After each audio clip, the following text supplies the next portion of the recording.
Most important video for Christians on how to give 10% of your monthly income.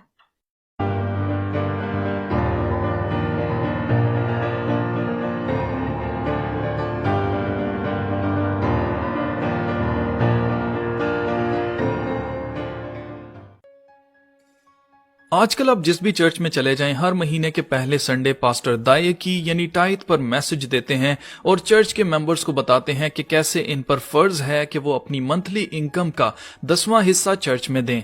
आज के मुश्किल दौर में जब लोगों की कमाई तो बढ़ नहीं रही लेकिन महंगाई हर रोज बढ़ रही है, ऐसे में एक ईमानदार मजबूरी और लाचारी से टाइथ दे रहा है, जबकि खुदा के कलाम में तो टाइथ की तालीम ही कुछ और है। ऐसे में एक ईमानदार ना सिर्फ चर्च को 10% देने का बोझ उठा रहा है, उल्टा महंगाई के बोझ तले बड़ी मुश्किल से सांस ले रहा है। यीशु मसीह ने कहा, आए बोझ से दबे लोगो, तुम सब मेरे पास आओ, मैं तुम्हें आराम दूंगा। आज की वीडियो आपको सच्चाई बताएगी और ये सच्चाई आपको आजाद करेगी और आप मजबूरी और लाचारी से नहीं बल्कि खुशी से देने वाले बनेंगे। आज की वीडियो हमारी काबिल वॉचर शनान की रिक्वेस्ट पर बनाई जा रही है। शनान ने सुपर चैट करते हुए पूछा कि 10% टाइथ कहां देनी चाहिए, क्या चर्च में देनी चाहिए या किसी गरीब को देनी चाहिए, और अगर देनी चाहिए तो कैसे देनी चाहिए। इसलिए आज की वीडियो में हम खुदा के कलाम से सीखेंगे कि क्या मसीहियों पर टाइथ फर्ज है, अगर है तो ये कैसे देनी चाहिए। तो खुदा के कलाम में हमें 3 दौर पढ़ने को मिलते हैं। पहला दौर बाप इब्राहिम का दौर है जब खुदा की शरीयत नाजिल नहीं हुई थी। दूसरा दौर शरीयत का दौर है जिसे ओल्ड टेस्टमेंट यानी पुराना अहदनामा कहा जाता है, और तीसरा दौर फजल का दौर है जिसे न्यू टेस्टमेंट यानी नया अहदनामा कहते हैं। मसीही लोगों पर नए अहदनामे की वजह से खुदा का फजल है, यानी इस वक्त हम नए अहदनामे में हैं। जिस वक्त बाप इब्राहिम का दौर था उस वक्त बाप इब्राहिम ने मलके सद्दक को अपने सारे माल में से 10% दिया था, जो कि उस वक्त तक शरीयत भी नाजिल नहीं हुई थी और 10% का हुक्म बाप इब्राहिम पर नहीं था। फिर भी बाप इब्राहिम ने अपने दिल से 10% खुदा को दिया। फिर शरीयत के दौर में खुदा ने कौम इसराइल पर टाइथ को फर्ज किया, क्योंकि इसराइल के 12 कबीले थे। उनमें से 11 कबीलों को खुदा ने मुल्क किनान में जमीन दी थी, लेकिन एक कबीला जिसे लावियों का कबीला कहते हैं उसे खुदा ने कोई जमीन नहीं दी थी। लावियों को खुदा ने हैकल यानी खुदा के घर की खिदमत करने के लिए बाकी कबीलों से अलग किया था। अब क्योंकि उस वक्त लोगों का सारा गुजर बसर माल मुआशी अनाज उगाने से होता था, तो इसराइल के 11 कबीलों के पास जमीन थी, वो अपने लिए अनाज उगा सकते थे, माल मुआशी अपने लिए रख सकते थे। लेकिन लावियों के पास क्योंकि कोई जमीन नहीं थी, इसलिए वो अपने लिए कुछ भी उगा नहीं सकते थे और ना ही उनके पास कोई जगह थी कि वो अपने लिए माल मुआशी रख सकते। इसलिए खुदा ने पूरी इसराइली कौम पर लावियों को 10% देने का हुक्म दिया था। अब टाइथ पर 3 तरह के हुक्म थे। पहला हुक्म यह था कि अपनी फसल में से 10% लावियों को दे।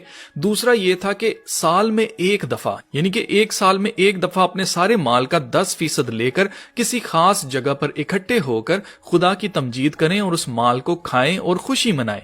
ये 10% आपने किसी को नहीं देना था, सिर्फ आपने अपने लोगों के साथ उसको शेयर करना था। और तीसरा हुक्म था कि हर 7 साल के साइकिल में तीसरा और छठा साल जब आता था तो इन 3 सालों में जितना भी आपके पास माल जमा होता था उसका 10% आपको अलग करके रखना था, जो कि आपने लावियों, बेवाओं, यतीमों और मुसाफिरों में जो कि इनके मुल्क के ना हो उनमें बांट देने का हुक्म था। इन सब बातों के बारे में आप ड्यूट्रोनोमी चैप्टर 12, चैप्टर 14, चैप्टर 15 और चैप्टर 26 में पढ़ सकते हैं। फिर आता है नए अहदनामे का दौर, और इस दौर में नए अहदनामे में यीशु मसीह ने अपने शागिर्दों को एक बार भी 10% देने की तालीम नहीं दी, जबकि यीशु मसीह ने पूरे नए अहदनामे में काफी दफा पैसे पर बात की, जैसे जहां तेरा माल होगा वहां तेरा दिल भी लगा रहेगा, टैक्स कलेक्टर के घर जाना, मत्ती महसूल लेने वाला, और इवन के हमें यह भी पढ़ने को मिलता है कि तुम 2 मालिकों की खिदमत नहीं कर सकते, यानी खुदा और दौलत। इस तरह कई बार यीशु मसीह ने पैसे पर, दौलत पर बात की, लेकिन एक बार भी अपने शागिर्दों को 10% देने की तालीम नहीं दी। इसकी मेन वजह यह थी कि यीशु मसीह जानते थे कि फ्यूचर में हैकल यानी टेंपल ही नहीं होगा। इसीलिए यीशु मसीह ने कहा था कि यहां पत्थर पर पत्थर बाकी ना रहेगा, और आज आपके सामने है, जब हैकल ही नहीं है तो पुराने अहदनामे के हुक्म की कोई सेंस ही नहीं बनती। लावियों के पास कोई कारोबार नहीं था, इसलिए खुदा ने उनके लिए कौम इसराइल को हुक्म दिया था कि वो लावियों को 10% दें। अब जब हैकल ही नहीं है तो लावी भी नहीं है, इसलिए यहूदी भी दायकी नहीं दे रहे हैं, हैं क्योंकि उनके पास टेम्पल नहीं है। इसलिए नए अहदनामे में यीशु मसीह ने एक बार भी अपने शागिर्दों को 10% देने का हुक्म नहीं दिया।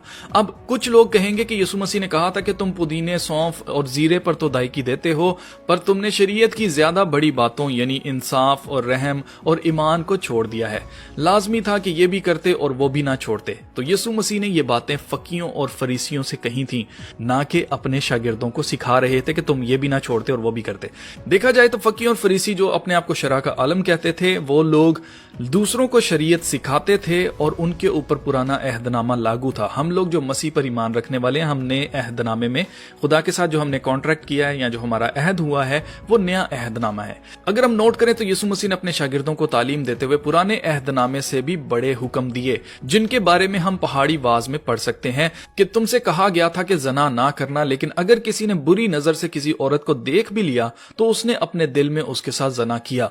इसी तरह जितने भी हुक्म यीशु मसीह ने दिए कि तुम्हें पहले कहा गया था लेकिन अब ये करना, उनमें से एक बार भी 10% की यीशु मसीह ने बात नहीं की। मतलब मसीहियों पर दायकी फर्ज नहीं है।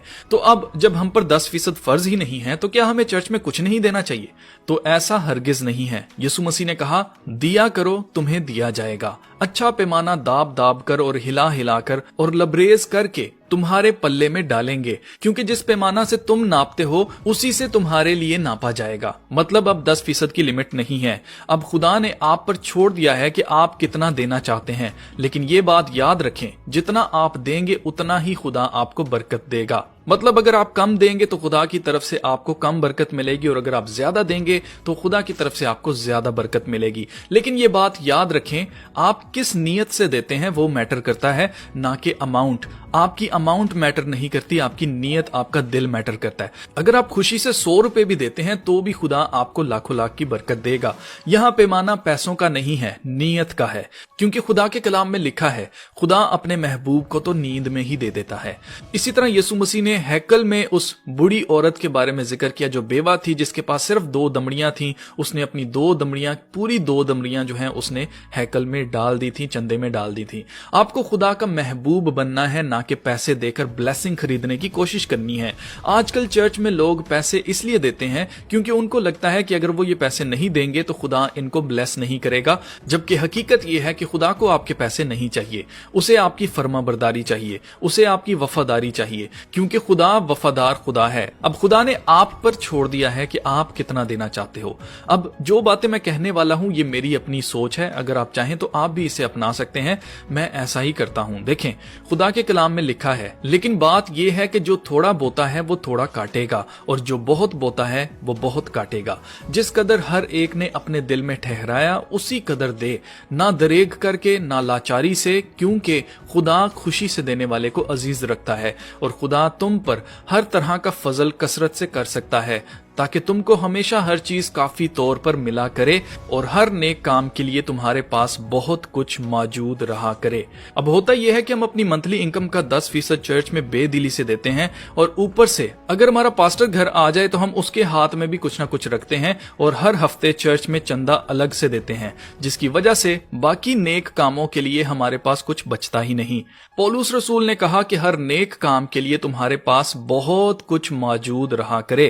तो अब मेरे ख्याल से हमें अपनी मंथली इनकम का 10% अलग करके अपने पास पहले से रख लेना चाहिए। फिर उस 10% के 5 हिस्से करने चाहिए। पहला हिस्सा खुदा का, दूसरा हिस्सा पास्टर का, तीसरा हिस्सा यतीमों का, चौथा हिस्सा बेवाओं का, और 5वां हिस्सा मुसाफिरों का जो हमारे शहर में परदेसी हों, क्योंकि फरिश्ते ऐसे ही आपके घर में आते हैं परदेसियों की सूरत में। इसके लिए पौलुस रसूल ने कहा कि do not forget to entertain strangers, यानी मुसाफिर परवरी से गाफिल ना रहो, क्योंकि इसी वजह से बाज ने बेखबरी में फरिश्तों की मेहमानदारी की है। अब इन 5 हिस्सों में से 2 हिस्से खुदा का हिस्सा और पास्टर का हिस्सा आपको चर्च में देना है रेगुलरली। बाकी 3 हिस्से आपके पास रहेंगे, ताकि जब कोई नेक काम करने का मौका मिले तो उसे करने के लिए आपके पास बहुत कुछ हुआ करे।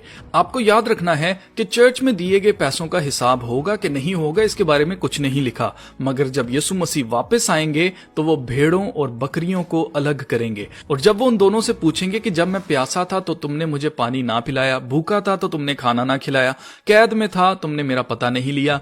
तो बकरे जो होंगे, जो दोजक में जाने वाले हैं, वो पूछेंगे क्या खुदावन तू कब हमारे पास आया और कब हमने तेरे साथ ऐसा सलूक किया। उस वक्त यीशु मसीह उनसे कहेंगे कि जो कुछ तुमने इनमें से छोटे बहन भाई के साथ किया, तुमने मेरे साथ किया।